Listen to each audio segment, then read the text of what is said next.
Hello, everybody. I figured I'd change things up a little bit. Now I can sit here at a desk and talk with a good mic and get some pretty good recording quality up here. And I like talking with my hands, so it makes things nice and easy here. Magnets came in. Um, they are pretty decent size. Here's them up close, I suppose. They are about as strong as I would expect them to be at this size. They are 5 by 10 by 20. That's the millimeter size. And then we also got the shaft that came in. This is hard chromed or hard chrome plated, so it'll be nice and sturdy. This is not. This will be the last thing to break on this. I can guarantee that. They did leave up on this edge here. See if we can get this in focus. This burr, kind of annoying, but we can clean it up for what it got. And then we also got the wire. This is 22 gauge right here, about a half a pound of it. I'm not sure. I don't think I'm going to run into any instances to where I'm going to run out of any run out of the wire, especially on something this size. I think this will probably do what I need it to. About wiring and coils and all that. This right here is a lost cause, but that's okay because that's how development works. So these were the original ones right here, and they were just kind of flimsy. Not very strong, which being the centerpiece, I would prefer, to have some, heftiness to it, especially when turning it in the lathe. I also noticed that because the quality isn't necessarily the best, I mean, like you're always going to see these kinds of lines. Let's see if I can get to focus here. There you go. Kind of. But these lines right here, they do have, little fractures in there, but the total strength of it and stuff as I build out and I make the thicker pieces with a higher density, which I did, I'll be able to get myself into a position to where I can actually turn this on a lathe or grab onto it and feel like it's got like a good secure point. So I did change the density. I brought it up to 80%. And that was pretty good. I am very comfortable with the Stator 2.0, and here it is. And you will see right off the rip, this right here is a no-go, which is no good, but I'm going to set this off to the side for now. You just imagine it's supposed to sit right here. That happened, I think there was probably a power failure, and it quit printing. And then once all of the power returned, it wanted to reprint. And after that, this had already cooled, and this was up an entire pass because it continued on the pass afterwards. So it printed everything off, and it kind of had some kind of adherence to it because the thickness of the pass was enough to reach down, but clearly not enough to adhere to it. But this right here is a thick boy. This plastic, it just feels like way more. I don't know if you'd be able to hear the kind of difference, but that feels nice and chintzy. And this right here, that feels like that's a disc. It's real nice. The print time is getting a little ridiculous on these kinds of things. These ones, they were smaller. I am going to have to just suck it up, bite the bullet, and just make the stronger ones. These ones were taking about 7 hours, which is ridiculous, but just one of those things. I increased the speed, but these ones took about 12 to 13 hours. And it was also intermittent because of the power loss or whatever that occurred during the print. About 2 o'clock in the morning, which you can see how close it was to finishing without a hitch. So now this is where I get into the new version of this, which is being printed right now. That's going to be the Stator version 2.1.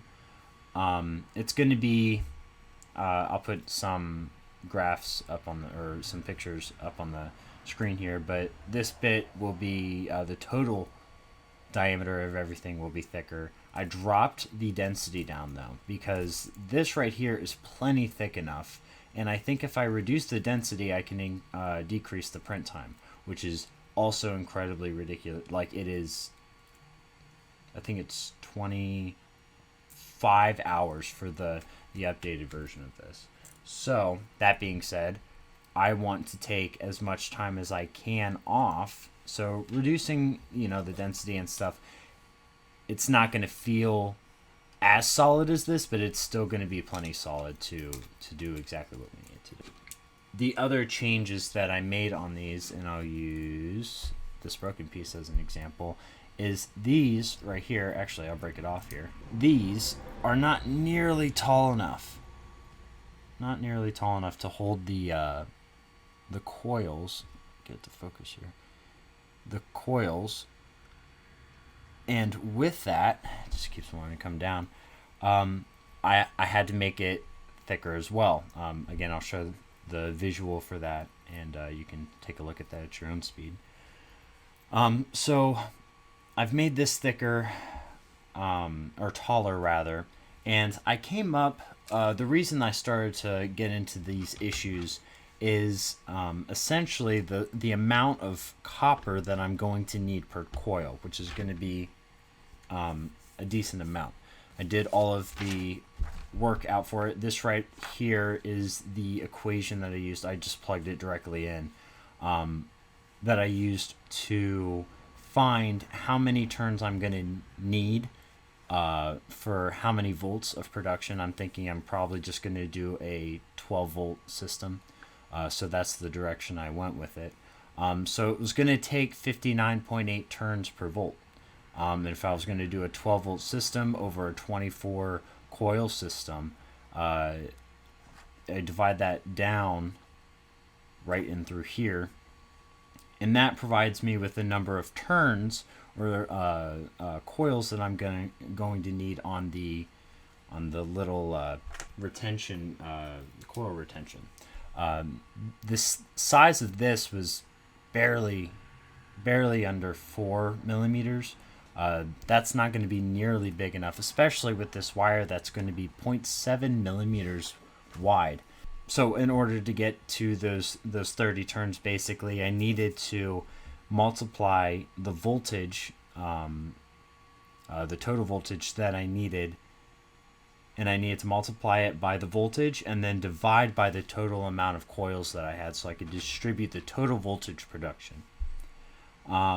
So then after that, I need to find the total height that will allow me, because I found as I measured through these that I could space out about 3 coil lengths or 3 wire lengths up until it gets a little too close to the other coil.